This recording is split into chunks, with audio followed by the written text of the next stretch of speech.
Hanumantha ಚಲವಾದಿಯವರ ಸಾರಥ್ಯದಲ್ಲಿ ಭೀಮಧ್ವನಿ news 7.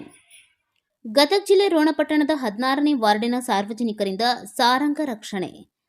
ಆಹಾರ ಹುಡುಕುತ್ತಾ ಪಟ್ಟಣದೊಳಗೆ ಬಂದ ಸಾರಂಗವನ್ನ 16ನೇ ವಾರ್ಡಿನ ಯುವಕರು ರಕ್ಷಣೆ ಮಾಡಿ ಅರಣ್ಯ ಇಲಾಖೆ ಅಧಿಕಾರಿಗಳ ನೇತೃತ್ವದಲ್ಲಿ ಮರಳಿ ಅರಣ್ಯದೊಳಗೆ ಬಿಟ್ಟಿದ್ದಾರೆ. ರೋಣದಲ್ಲಿ ಇರುವ ಗಾರ್ಡನ್ನಲ್ಲಿ ಹಾಕಿರುವಂತಹ ತಂತಿ ಬೆಲೆಗೆ ಸಿಕ್ಕಿಕೊಂಡು ರಕ್ತಸ್ರಾವದಿಂದ ಬಳಲುತ್ತಿದ್ದ ಸಾರಂಗವನ್ನ ಅಲ್ಲಿಯೇ ಇದ್ದ ಸ್ಥಳೀಯ ಮುಖಂಡರಾದ ಅಬ್ಬು ಹೊಸೂರ್ ಹಾಗೂ ಗೆಳೆಯರು ಸೇರಿ ಸಾರಂಗಕ್ಕೆ ಸೂಕ್ತ ಚಿಕಿತ್ಸೆ ನೀಡಿ ಸಂರಕ್ಷಿಸಿ ನಂತರ ಅರಣ್ಯ ಇಲಾಖೆ ಅಧಿಕಾರಿಗಳಿಗೆ ಕರೆ ಮಾಡಿ ಅಧಿಕಾರಿಗಳಿಗೆ ಸಾರಂಗವನ್ನ ಒಪ್ಪಿಸಿ ಮಾನವೀಯತೆ ಮೆರೆದಿದ್ದಾರೆ.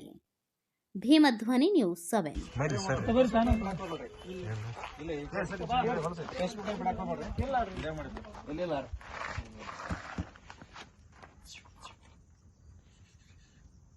ಮಾಡಬಾರ್ದಂತಲ್ಲಿ ಮಾಡಿದ್ರೆ ಇಟ್ಕೊಳ್ಳಿ ಬಾಯ್ ಮಾಡಾತಾರೆ ಮುಕ್ಕಿ ಬಿಟ್ಲೇ ಬಾಲ ಕುಂತು ಕುಂತು ಬಾಗಲ ಇದು ಮುಟ್ಟು ಇದು ನೀರಾಗ ಇಳಿದು ನನಗೆ ಕಂಪ್ ಹೊಳ್ಕೊಂಡು ಅವ್ರು ಬಿಡ ನೋಡ ಸಾಕು ಏ ಬೇಡ ಬಿಡು ಬರ್ತೀನಿ ಆಟೋದಿಗೆ ಹೊರಗಿಂದ ಮಾಡ್ರ ಕೊಡುತ್ತಿಲ್ಲ ಇಂಥ ಮಾಡ್ತಾರೆ ಸಿಟಿಯಾಗಿರೋದು